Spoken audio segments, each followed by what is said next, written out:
my mother's story has been a model for me. She continued higher education after the 90s. She was with 3 kids and she continued higher education. My grandfather came later in Tirana and he still continued to teach. So it is a personal story in the family from my mother's side, but also from my father's side. They were persecuted. He was my grandfather was a business person, and his properties were confiscated. So I was raised with the idea of a system that was draining the country, of a system that was not how a lot of people perceive it. Idealistically. Yes. And the challenge for me is trying to bring this also to my kids, to speak about communism, to speak about the past. And how do they react? Like when you explain to them, like my daughter, for example, I mean, I'm not Albanian, but I do teach her, you know, what's happened. And she saw the documentary I made about Musine Kokolari, and then she wanted to go take flowers to the grave. And she has so many questions, and she's like, but I don't understand why Enver Hoxha did these things. You know, how do you explain that amount of evil in like an age-appropriate sort of way?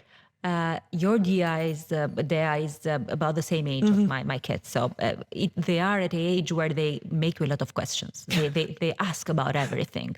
And of course, when you explain to them about the system, it's a little bit difficult to perceive for them. Also with the toxic culture of iPads and cell phones and a different world where they don't live what I left, what I have lived and what I felt. I don't know if you have seen it, but there is a book of Konrad Adenauer Stiftung which speaks also about Musine Kokolari for kids, and also other institutions have tried to bring this communist reality, but also taught for kids. I'm sorry that this is not taught in schools. You cannot teach. You have to put this in a curricula, because you cannot teach the past of a country without explaining to the kids 45 years of the life of a country. My biggest regret is that I haven't been able to bring them to Spatch, and that is one of the things that I want to do. We'll take them together.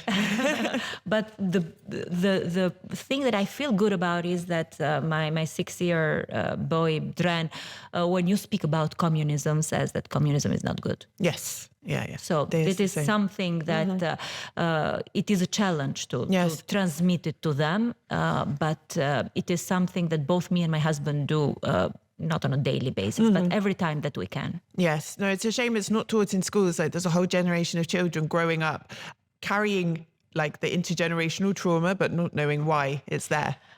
Now we are like 34, 35 years after communism fell. 3 generations have changed. And a lot of this is transmitted through personal stories. But this is stopping now because the generation that was politically persecuted is not living anymore. Yes.